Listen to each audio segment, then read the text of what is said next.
The one who reacts last controls the outcome. Silence is not weakness. It's a weapon. Patience makes your words hit like a hammer. Power belongs to those who control their reactions, not those who rush to respond. This single idea separates those who rule from those who are ruled. When you react instantly, you hand over control of your mind, your emotions, and your choices to the person or situation that provoked you. They become the driver, and you are dragged behind them. But when you hold back, when you take a breath, when you let the storm pass without moving, you are no longer reacting. You are observing. You are gathering information, watching the other side expose their intentions, their weaknesses, and their impatience. That is real power, because you are no longer being moved by the world. You are moving yourself. Consider how most people live. Someone insults them, and they rush to defend themselves. Someone criticizes them, and they immediately explain. Someone posts about them online, and they reply within seconds, desperate to be understood. Every quick response is a confession. It tells the world, this touched me, this matters to me, this controls me.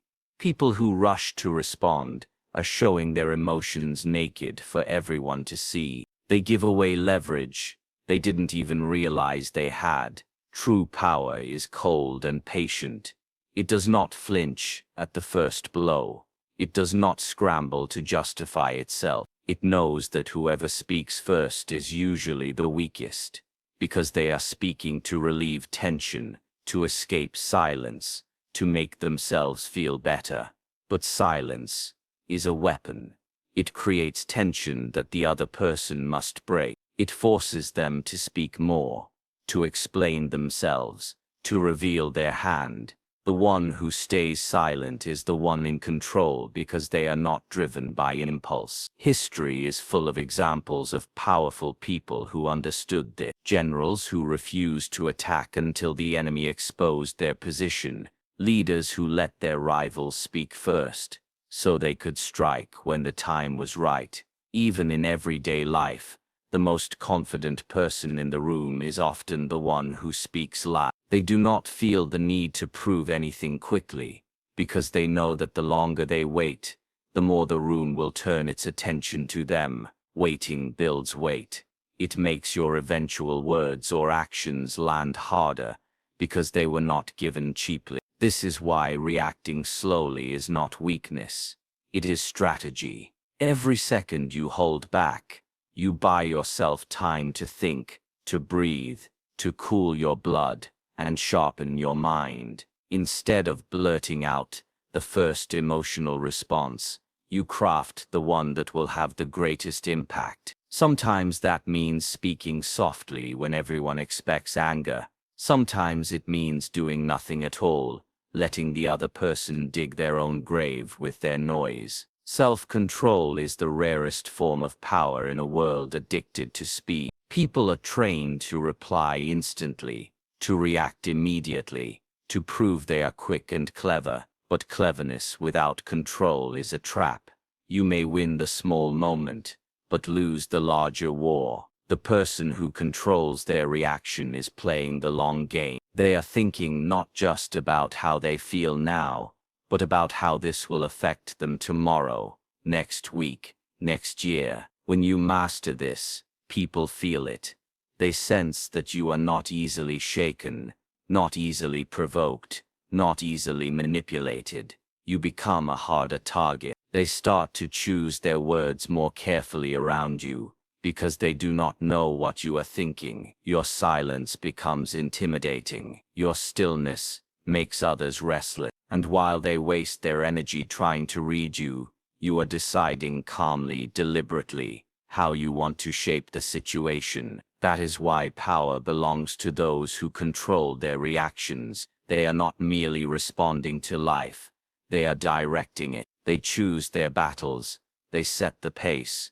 They decide when the game truly begins. And when they finally act, the world feels the weight of it, because it was not rushed, it was not sloppy, it was not born out of panic. It was a decision, not a reaction, and decisions change everything. Silence and stillness can force others to reveal their true motives in ways that no argument, no confrontation, and no demand ever could. When you refuse to react, when you remain still, you create a space that most people cannot stand. Humans are uncomfortable with silence.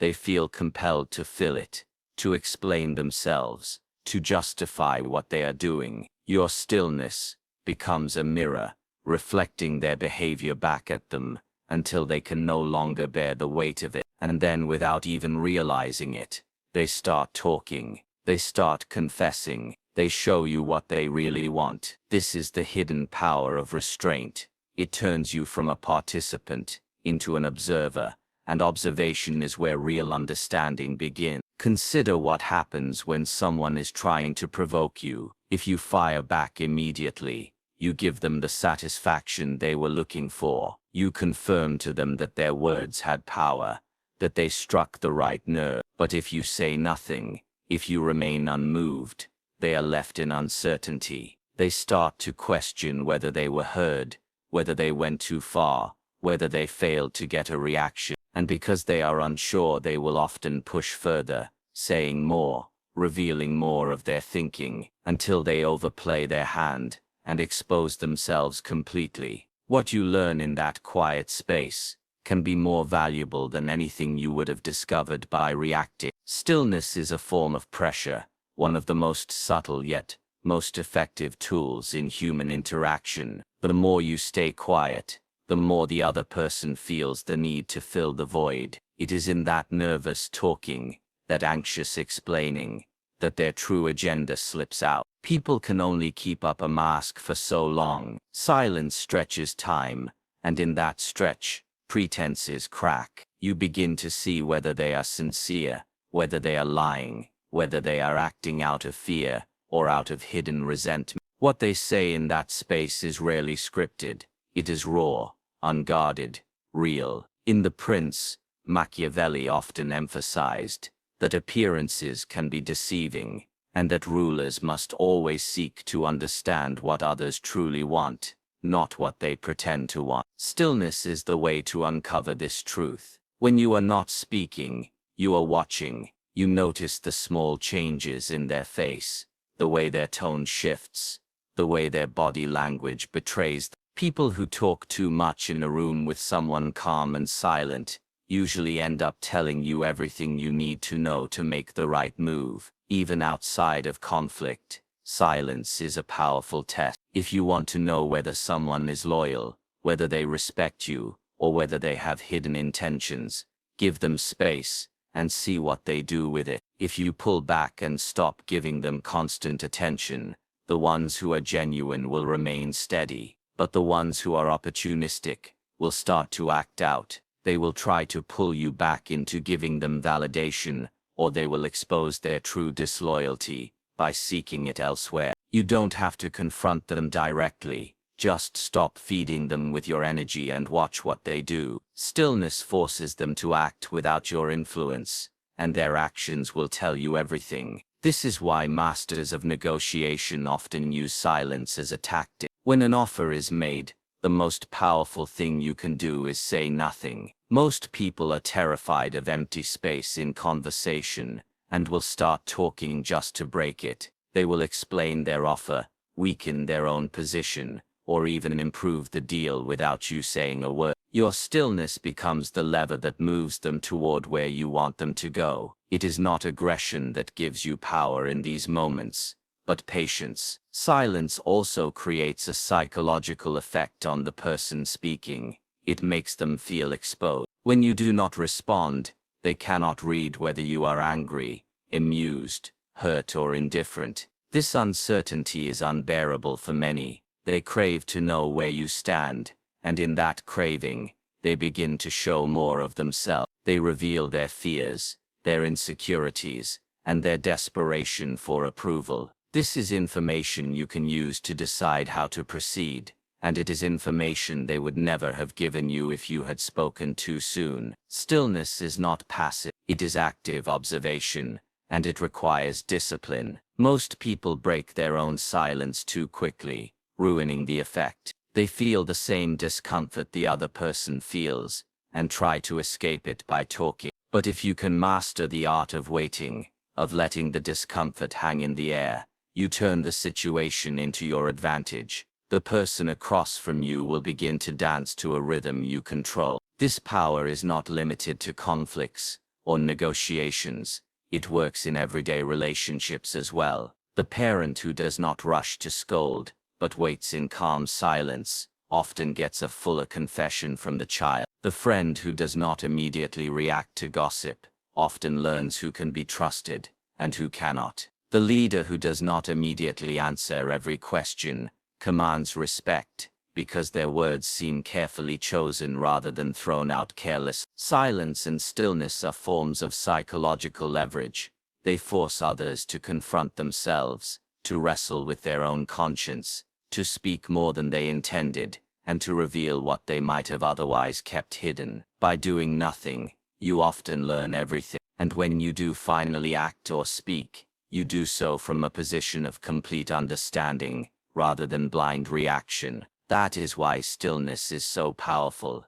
It does not just protect you from making mistakes. It gives you a window into the motives of everyone around you. Patience allows you to act with precision, making every move carry more weight, because when you refuse to be rushed, you refuse to be sloppy. Most people act too soon, driven by fear, anger, or the urge to prove themselves right. They throw their energy at the problem, like someone blindly swinging a sword in the dark, hoping to hit something. But when you are patient, you are sharpening that sword first, studying the terrain, waiting for the exact moment to strike. When the moment comes, your move is not just action, it is decisive action. It lands with force, because it was deliberate, calculated, and delivered when it mattered most. Patience transforms motion into impact. Think of a hunter in the wild. If they leap at the first sign of movement, they miss their chance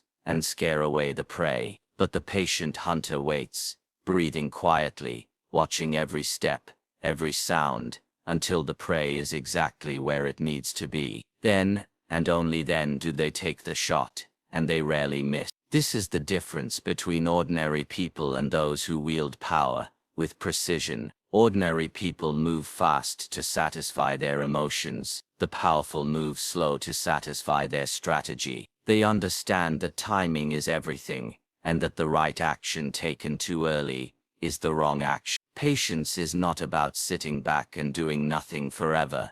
It is about waiting until acting will bring the maximum effect with the minimum effort. This is why patience is so feared. People cannot predict you. They do not know when you will respond, how you will respond, or whether you will respond at all. The longer you wait, the more they second-guess themselves, the more they weaken their own position, and the more your eventual action becomes impossible to ignore. By the time you finally move, everyone is paying attention. Your words sound louder, your decisions seem heavier, because they were not scattered impulsively. They were reserved for the moment that would create the greatest shock. There is a natural power in delayed action. When you do not rush, you allow reality to show you more pieces of the puzzle. Information comes to you, people reveal their plans, the situation shifts. Often, those who act too quickly find that they fought the wrong battle, wasted their resources,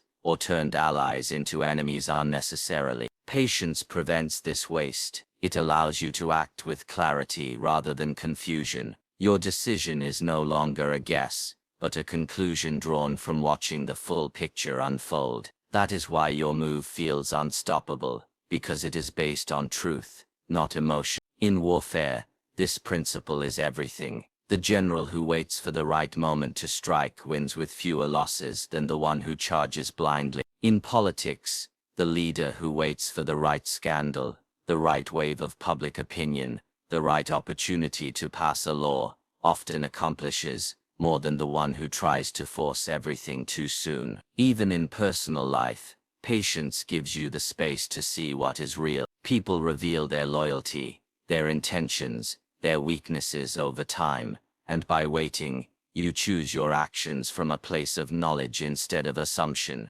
This is what makes every patient move heavy with meaning. People remember it because it was not cheap. You didn't speak just to speak. You spoke because it mattered. You didn't act just to act. You acted because it was the right time. Your restraint makes your eventual decision carry the weight of authority. It is like a judge who listens in silence for hours and then delivers a single sentence that changes everything. Because they waited, because they heard everything, their words are final. Patience also builds psychological dominance. When others see that you cannot be rushed, that you will not break under pressure, they begin to adjust themselves around you. They speak more carefully, they tread more lightly, because they know you are not easily provoked. They understand that when you do choose to act, it will not be random. It will be something they cannot easily escape or undo. This creates a quiet aura of power around you, the kind that does not need to announce itself, because it is already felt. But patience is not always comfortable. It means enduring tension, resisting the pull to settle matters quickly, resisting the need to soothe your ego in the moment. It means letting others talk, letting them plot, letting them think they have the upper hand. This can feel unbearable, but it is in this waiting that you are gathering strength. Every day you do not act, you are letting them reveal more, letting the situation ripen, letting your eventual strike become impossible to defend against. When you finally act, you must act cleanly. Precision means no wasted motion, no unnecessary words, no scattered blows. It means cutting straight to the heart of the matter. If you have waited long enough, the action will almost take itself. You will see exactly where to press, exactly what to say, exactly what to do to make the entire situation collapse in your favor. And because you were patient, your move will appear inevitable, as if it was destined to happen all along. This gives it even greater weight. Patience then is not passive. It is the most active discipline there is, because it requires you to master yourself before you master the world. It teaches you to see clearly, to resist the noise, to act only when the moment will serve you best. And when you live this way, every move you make becomes a statement, every word you speak becomes a verdict, every decision you take becomes a turning point. That is the essence of untouchable power, not constant movement, but chosen movement, not endless reacting, but deliberate striking. Patience is what makes this possible, because it transforms ordinary actions into game-changing action. It ensures that when you finally decide to step forward, the ground shakes, because you were silent long enough to make sure that when you spoke, the world had no choice but to listen. And so the lesson becomes clear. Power is not about being the fastest, the loudest, or the most reactive. It is about being the most deliberate. When you master your reactions, you stop giving others the power to control you. When you embrace silence and stillness, you force the truth to surface on its own, without lifting a finger. And when you practice patience, every move you make becomes a decisive strike, rather than a desperate flail. This is how you become untouchable. You do not let the world pull you into its chaos. You make the world wait for you. In a society that worships speed, your calm becomes threatening, your silence becomes heavy, and your timing becomes unstoppable. The one who never reacts first, but always acts last, does not just survive, they dominate. This is the essence of Machiavelli's rule. The one who controls themselves, controls everything.